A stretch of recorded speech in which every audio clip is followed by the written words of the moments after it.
Hello everyone, welcome back to my channel. आज के class में हम पढ़ेंगे causes of inflation. Previous video में हम पढ़े थे इन्फ्लेशन क्या है एंड टाइप्स ऑफ इन्फ्लेशन। इस वीडियो का लिंक डिस्क्रिप्शन में है, आप जरूर चेक कर लीजिए। इसमें बहुत ही इजी लैंग्वेज में विद रियल लाइफ एग्जांपल हम इन्फ्लेशन के बारे में डिस्कस किए थे। आई होप आपको अच्छे से समझ में आएगा। So let's start today's video. Causes of inflation, first introduction देखो। Inflation refers to a sustained and continuous rise in the general price level of goods and service over a period of time. Okay, inflation का मतलब है कि price level का लगातार और continuously बढ़ना। जब प्राइसेस बढ़ता है तो मनी की परचेजिंग पावर कम हो जाती है। मतलब एक के पैसे में अब पहले जितना सामान खरीदा जा सकता था उतना नहीं मिलता। Okay, inflation occur when the purchasing power of money falls. जब इन्फ्लेशन होता है मनी की परचेजिंग पावर कम हो जाती है। इन्फ्लेशन को समझने के लिए आप प्रीवियस वीडियो देख लीजिए, आपको अच्छे से समझ आ जाएगी। So next, it can be caused by several demand side, supply side and monetary factors. Inflation का मेन रीजन है डिमांड और सप्लाई का इम्बैलेंस, कॉस्ट ऑफ प्रोडक्शन का बढ़ना, मनी सप्लाई का ज़्यादा होना। ओके, इन्फ्लेशन के कजेस को हम demand pull, cost push, supply side, monetary और फिजिकल फैक्टर में डिवाइड कर सकते हैं। ओके, सो फर्स्ट देखो, demand pull inflation. It occur when aggregate demand exceed aggregate supply. जब एग्रीगेट डिमांड एग्रीगेट सप्लाई से ज़्यादा होती है, ओके, तब डिमांड पुल इन्फ्लेशन होती है। इसका मतलब high demand for goods and service lead to rise in prices. ज़्यादा डिमांड एंड कम सप्लाई, ओके, प्राइसेस बढ़ा देता है। Its causes population growth, increase income, urbanization. इसका कारण है population growth, urbanization, income level का बढ़ना, कंज्यूमर स्पेंडिंग में increase. Okay, example, festival season में स्वीट्स, क्लॉथेस और इलेक्ट्रॉनिक्स गुड्स की डिमांड बढ़ने से प्राइस ऑटोमेटिकली हाई हो जाती है। ये होती है डिमांड पुल इन्फ्लेशन। जब एग्रीगेट डिमांड ज़्यादा होती है और सप्लाई कम होती है तब डिमांड पुल इन्फ्लेशन होते हैं। Okay, then cost push inflation. It arise due to increase in cost of production. Okay, जब कॉस्ट ऑफ प्रोडक्शन बढ़ जाती है, जैसे wages, raw material, fuel, electricity, rent increase होते हो, कॉस्ट पुश इन्फ्लेशन होती है। Producers transfer higher cost to consumer. Producers अपनी एक्स्ट्रा कॉस्ट को गुड्स और सर्विस के प्राइसेस में ऐड कर देते हैं, इसको प्रॉफिट मार्जिन को बढ़ाने के लिए और स्टेबल रखने के लिए। ओके, एग्जांपल, पेट्रोल का प्राइसेस बढ़ने से ट्रांसपोर्ट कॉस्ट इंक्रीज होती है और गुड्स का प्राइसेस ऑटोमेटिकली इंक्रीज हो जाती है। Okay, then increase in money supply. Third, increase in money supply. Excessive issue of currency by the government or central bank. It leads to more money chasing fewer goods. Often results in inflationary pressure. इसका मतलब जब central bank या government ज़्यादा currency issue कर देते हैं तो money supply market में बढ़ जाती है।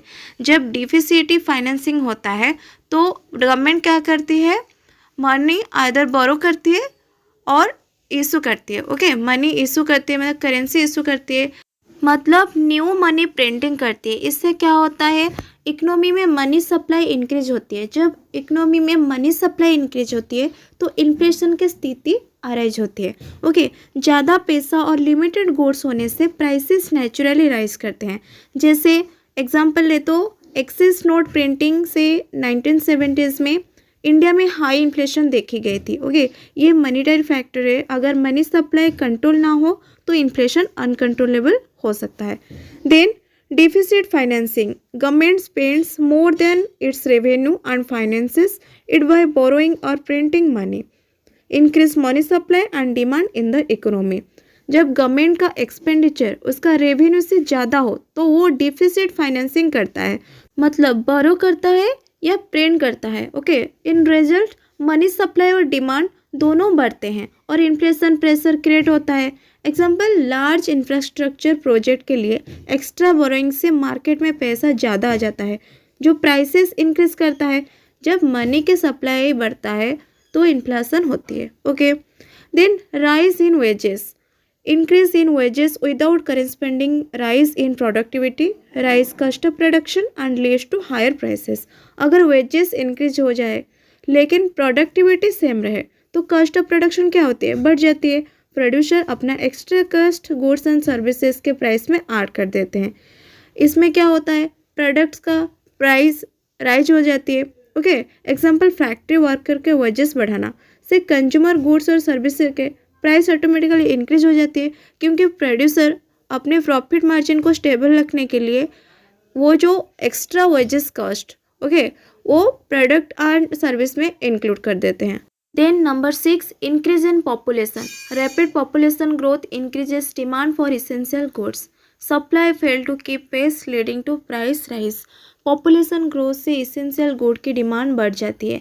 जैसे जैसे कंट्री में पॉपुलेशन बढ़ते जाएगा, लोगों की ज़रूरत भी बढ़ते जाएंगे। ओके, जब लोगों की ज़रूरत ही बढ़ते जाएगा तो डिमांड बढ़ते जाएगा। जब डिमांड के हिसाब से सप्लाई नहीं हो पाएगा तो इन्फ्लेशन की स्थिति उत्पन्न होगा। ओके, सो देखो, अगर सप्लाई डिमांड के बेसिस पे ना हो तो प्राइसेस ऑटोमेटिकली राइज होते हैं। इसमें ही इन्फ्लेशन का स्थिति राइज होता है। ओके, द अर्बन एरिया में पॉपुलेशन इंक्रीज होने से फूड, हाउसिंग और ट्रांसपोर्ट प्राइसेस इंक्रीज हो जाता है। Then hoarding and black marketing. Traders hoard goods to create artificial scarcity, result in abnormal rise in prices. Hoarding और ब्लैक मार्केटिंग में traders और मिडल्समैन जानबूझकर ज़्यादा क्वांटिटी में गुड्स स्टॉक करके रख लेते हैं और मार्केट में कम सप्लाई दिखाते हैं। इससे आर्टिफिशियल स्कार्सिटी क्रिएट होती है। आर्टिफिशियल स्कार्सिटी मीन्स जब गुड्स की कमी नेचुरली नहीं होती बल्कि जानबूझकर क्रिएट की जाती है। ये अक्सर होर्डिंग या ब्लैक मार्केटिंग के थ्रू होती है, जिससे सप्लाई कम दिखाई जाती है और प्राइसेस बढ़ा जाती है। ओके, जबकि एक्चुअल प्रोडक्शन सफिशिएंट होता है। जब लोगों को गुड्स कम मिलता है तो डिमांड बढ़ जाती है और प्राइसेस तेजी से और अनफेयर तरीके से राइज कर जाती है। लेकिन ये मेनली शॉर्ट टर्म और टेम्पररी इन्फ्लेशन होता है, लेकिन एक्सट्रीम हो तो मार्केट इंस्टेबिलिटी भी ला सकता है। Then supply shortage. Shortage of raw material, power, transport और labour reduces production and supply. Supply shortage तब होती है जब raw material, electricity, transport facility या लेबर की कमी हो जाती है। इन प्रॉब्लम के कारण फैक्ट्री और इंडस्ट्री अपने फुल प्रोडक्शन कैपेसिटी पर काम नहीं कर पाते। जब मार्केट में गुड्स की सप्लाई कम हो जाती है तो डिमांड सेम रहती है, तो प्राइसेस ऑटोमेटिकली बढ़ने लगती है, जिससे महंगाई भी बढ़ जाती है। Okay, then increases in export demand. When domestic goods are exported in large quantities, it reduces supply in domestic market, causing price rises. Okay, जब किसी कंट्री का डोमेस्टिक गुड्स की फॉरेन कंट्रीज़ में डिमांड बढ़ जाती है तो प्रोड्यूसर ज़्यादा प्रॉफिट के लिए गुड्स एक्सपोर्ट कर लेते हैं। इसका रिजल्ट यह होता है कि डोमेस्टिक मार्केट में सप्लाई कम हो जाती है। जब लोकल कंज्यूमर के लिए गुड्स कम अवेलेबल होता है तो इनके प्राइस बढ़ जाते हैं, जिसके इन्फ्लेशन का प्रेशर भी बढ़ता है। Then natural calamities, floods, drought, earthquakes reduce agriculture output, it leads to food inflation. Floods, drought, earthquake और साइक्लोन जैसे नेचुरल कैलामिटीज एग्रीकल्चर प्रोडक्शन को सीवियरली अफेक्ट करती है। क्रॉप्स डैमेज हो जाते हैं और इरिगेशन सिस्टम डिस्ट्रॉय हो जाता है और फूड सप्लाई कम हो जाती है। जब इसेंशियल फूड आइटम कम क्वांटिटी में अवेलेबल होता है तो फूड प्राइसेस शार्पली राइज करते हैं, जिसे फूड इन्फ्लेशन कहा जाता है। Okay, then increase in indirect taxes. Higher GST, excise duty, custom duty increase prices of goods, burden ultimately falls on consumers. इसका मतलब जब गवर्नमेंट जीएसटी, एक्साइज ड्यूटी या कस्टम ड्यूटी इंक्रीज करते हैं तो गुड्स के कॉस्ट ऑफ प्रोडक्शन और selling price दोनों बढ़ जाते हैं। प्रोड्यूसर और सेलर ये एक्स्ट्रा टैक्स का बर्डन खुद नहीं उठाते, बल्कि वो क्या करते हैं, फाइनल कंज्यूमर पर ट्रांसफ़र कर देते हैं। देखो, अल्टीमेटली जो जीएसटी है, इनडायरेक्ट टैक्सेस है, वो कौन देता है? जो प्रोडक्ट और सर्विस कंज्यूम करता है, यानी कंज्यूमर ही देता है। इस वजह से डेली यूज आइटम भी महंगाई हो जाती है और ओवरऑल प्राइस लेवल इंक्रीज हो जाती है। इन्फ्लेशन की स्थिति राइज होती है। Okay, so this is all about causes of inflation. I hope आपको अच्छे से समझ आया होगा। अगर कोई भी डाउट हो तो मुझे कमेंट में ज़रूर बताना। ओके।